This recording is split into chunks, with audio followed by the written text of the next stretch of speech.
everyone, hope you're doing really well. Thank you for joining me today. This is going to be my first reading vlog and I'm really excited and it's so nice to have you here. Unfortunately, it's not under the best circumstances. I have COVID currently. Not great news, but the good news is I'm feeling much better. I'm working again from home, but I'm still very much in isolation. So I'm going to be reading a lot because I don't have anything else to do. And I'm gonna vlog it. We're gonna just have a lovely couple of days being cozy, relaxing, looking after my body. Let's talk about my reading plans for this week. So I have 3 books that I really want to tackle this week and hopefully finish. And I'm gonna start with what I'm currently reading, which is My Sister the Serial Killer by Oyinkan Braithwaite. I'm only about 40 pages into this, but I'm really enjoying it. It's very fast paced. I can see myself finishing this today. This obviously is about a woman whose sister is a serial killer. She kind of helps her sister clean up the bodies, if you will. I also would like to pick up 6 Crimson Cranes by Elizabeth Lim. Gaze upon this amazing cover. Look at that art. It makes me sick. It's so beautiful. So I'm not normally one to pick up fantasy, necessarily. I very rarely find myself gravitating towards it, but I just finished reading The 10,000 Laws of January by Alexi Harrow, which I surprisingly loved. I didn't think I was going to, and then I gave it 5 stars. It's really got me into like a fantasy kind of mood, which I haven't had for a very long time, and we'll see what I think of it. It's about a young girl who is cursed by a witch. She's basically not allowed to speak. With every word that she speaks, one of her brothers die. And the last book that I would really like to read is Open Water by Caleb Azuma Nelson. It just won the Costa First Novel Award, I think, and I've just heard nothing but great things about it. I think it's a love story. Yes, a Black British love story. So this sounds great. I would really like to pick this up this week as well. So I'm really hoping that I can read all of those. I have officially 5 more days in isolation. So wrap up warm, get that hot drink, get cozy. We're gonna be reading some books and I'll tell you what I think about all of these.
Are you serious right now?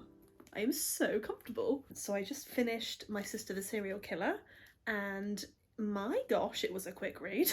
And yeah, I really enjoyed this. I thought it was really quick and really snappy, but it didn't fall into the trap of leaving the characters behind in that. I really enjoyed reading about this family and their dynamics and how they are all the way they are. But I could tell from the beginning where the book was going and where it was gonna go. And I don't think that a predictable book is necessarily a bad book by any means, but I think knowing where this was gonna go and how it was all gonna end and actually predicting that correctly took some fun out of it. I would fully recommend this if you haven't read it already. If you want something fun, something really fast, I think I would probably give it 4 out of 5. So I'm gonna move on to my next book, which is all the way over there. So I'm gonna try and read 6 Crimson Cranes. It sounds like just a great time. A witch banishing a girl from a kingdom, taking away her speech. If she speaks, then her brothers die, you know? I think that's a really great premise. It's quite long, it's like 450 pages, so it might take me a little while. And obviously, I'll keep you updated on what I think about it. We will see. Also, I just want to point out that I'm using one of Leora's bookmarks. I got this and another one from her shop a while ago, and they're just so beautiful. I want to use them for the rest of my life. So let's keep reading. There's nothing else to do. Okay, I will keep you updated.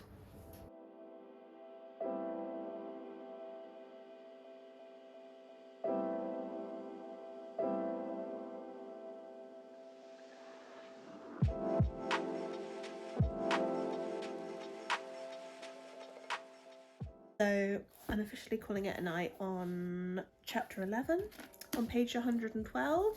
Not bad progress. There isn't like an overwhelming amount of world building or like magic to learn. It really is just kind of throwing you in there. It doesn't like expect a lot from you, which I'm not gonna lie, right now I like that. It's really giving Spirited Away. Like, there's a boy who also turns into a dragon and he's got green hair. There are these little paper crane characters that are sentient that remind me of these guys. There are a couple of parallels that I just can't seem to not see. It's giving me kind of 3-star vibes at the moment. I'm enjoying it, but I haven't fully fallen in love with any of the characters or the world yet, although we are still getting to know everything, because I'm feeling very sleepy indeed, and I think it's time to go to sleep. So I will see you tomorrow with more updates.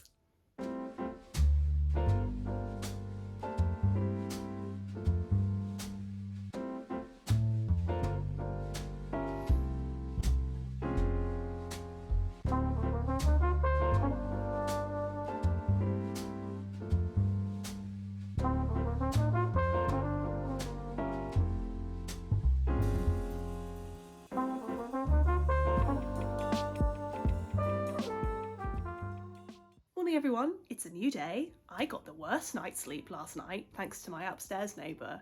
Can't wait to move and not have to deal with him anymore. We actually leave in 2 weeks, and I'm very excited about it. It sounded like he was having a party / moving furniture until 3 a.m.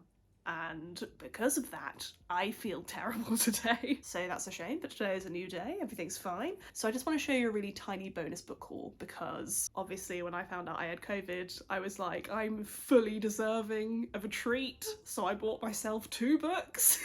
And they arrived today and I'm genuinely astounded by how aggressively short they are. They're so small, and I did not realise that when I bought them. So these are going to be short reads. Basically, I was really craving some short stories that were maybe a little bit dark, a little bit spooky perhaps. So the first book I got was Revenge by Yoko Ogawa, translated by Stephen Snyder. This is a short stories that I think all tie together, like all the characters have some kind of interaction or other, which I think is a really interesting idea. I don't think I've actually read a short story collection like that. So I'm really excited to see what this is like. It says that it provides us with a slice of life that is resplendent in its chaos. And I want to know what that's about, and I would really like to read something by this author as well. So this feels like a really good place to start. And the second book I got was The House Guest and Other Stories by Amparo Davila, translated by Audrey Harris and Matthew Gleason. So this is a book of short stories as well. This follows characters to the limits of desire, paranoia, isolation, and fear. So I'm really excited about this. I'm really intrigued to see if I get on with it. I can't wait for these. I'm so excited. I love books. Okay, let's continue with the day.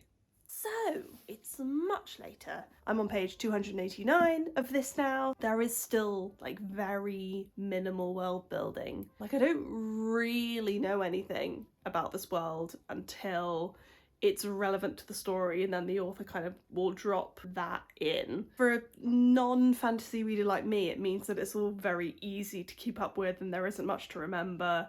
and it's all quite spelled out for you, but I can imagine for more seasoned fantasy readers maybe it's a little bit annoying, but for the most part I think this is a really lovely read. There's some really lovely sibling dynamics going on, and I really enjoy reading about that, and I'm excited to see where it goes. I actually can't really predict what's going to happen, so I'm excited. That is all. I will see you tomorrow.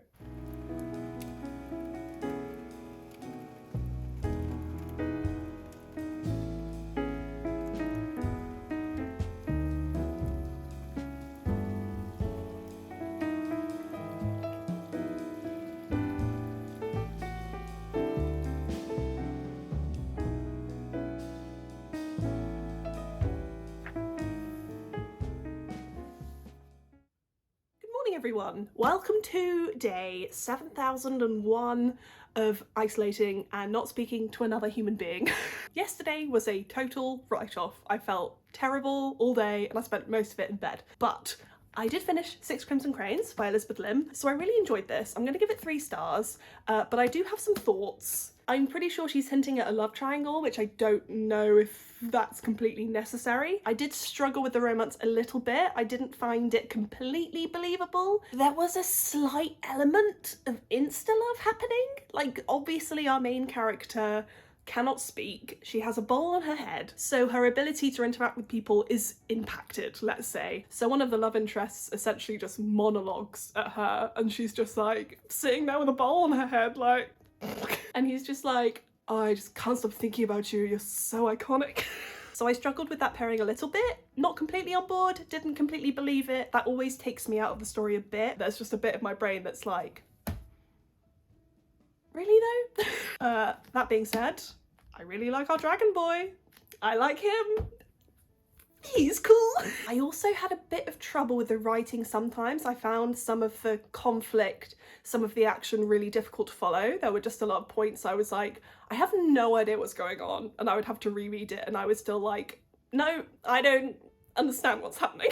So that again kind of took me out the story a little bit. So things that I did like about it, I found it really whimsical, really magical. I love that it felt like an old fairy tale or something. It felt like watching a Studio Ghibli film. Definitely doesn't feel like Spirited Away. As you go through, that goes away. I really liked our main character, loved seeing her journey, loved seeing her development. I thought that was really well done. So yeah, overall I enjoyed it. I think I will pick up the sequel for various reasons. I want to see more Dragon Boy, baby. So my third book is going to be Open Water by Caleb Azuma Nelson. Really excited to pick this up. I don't think this will take me very long because it's only 150 pages. So we'll see how this goes and I'll check in with my thoughts.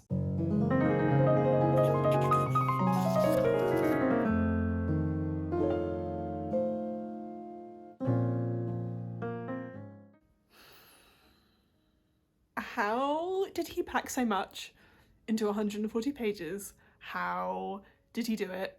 I demand to know. Everything about it was so tender and intimate and honest, and just what a beautiful book. I loved it so much. So while this is partly about falling in love and finding a place of real safety in the arms of another, it also follows our main character navigating trauma, vulnerability and masculinity, and how exhausting it is to be a young black man, specifically in the UK, and being perceived as a danger. Something else I really loved about it was how he references a lot of black artists, and he talks about how consuming art and music kind of allows him in very, very short bursts to feel free, that sense of freedom. He mentions an EP called Church by Kelsey Lou, which I listened to while I was reading it, and I highly recommend doing that. It is stunning. And yeah, the writing is exquisite, not a single word is wasted,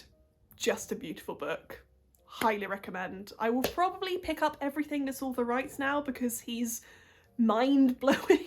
5 stars easily, but I think I'm actually going to end this vlog here because it might be getting a little long. I'm really happy with all the reading that I did. I read 3 books that I really enjoyed and I'm really happy with that. So thank you so much for joining me in this vlog. Thanks for helping me stay sane during this very weird week. Very nearly able to leave the house again in a few days, and I can't wait to just be outside. I'm gonna read some romance now, and just have a jolly old time. So I will see you in the next video. Farewell.